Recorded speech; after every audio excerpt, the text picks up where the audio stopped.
రక్షకుడి విమోచకుడైన యేసుక్రీస్తు నామములో అందరికి వందనాలండి. మార్కు సువార్త 4వ అధ్యాయము 40వ వాక్యం. అప్పుడు ఆయన, మీరెందుకు భయపడుచున్నారు? మీరింకను నమ్మక లేకయున్నారా అని వారితో చెప్పాను. ఈ సందర్భం సముద్రంలో ఉన్నారు శిష్యులు. యేసుక్రీస్తు ప్రభువారు దోణికి పెను తుఫాను వచ్చిందంట.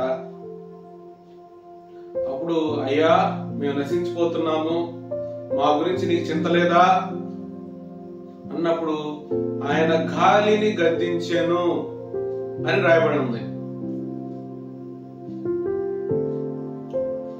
సరే, ఈ స్థితి పక్కన పెడితే మన జీవితాల్లో కొట్టుమిట్టాడుతున్న పరిస్థితులు, అయ్యో అయ్యో అని వేదన పడుతున్న పరిస్థితులు, ఇంకా జరగదేమో, నశించుకోవాల్సిందేనేమో, సమయం వ్యర్థం అవ్వాల్సిందేనేమో, పరిస్థితులు ఇంతేనేమో అని గందరగోళంలో ఉంటే పరిస్థితులను మార్చగలిగిన వాడిని నమ్మాలి. నీ భారం ఎవరి మీద వేయాలా? నీ భారము యెహోవా మీద మోపుము.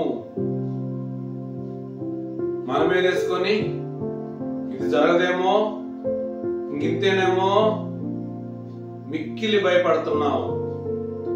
మన భారం అంతా దేవుని మీద వేద్దాం, నమ్మికించుదాం. ఇదిగో ఎటువంటి పరిస్థితులైనా ఆయన గద్దించి ఆపివేసి సురక్షితమైన స్థితిని మనకు అనుగ్రహిస్తాడు. అట్టి సురక్షితమైన స్థితిలో ఆయన బలమైన రెక్కల కింద మనము సంతోషముగా ఉందుముగాక. ఆమేన్.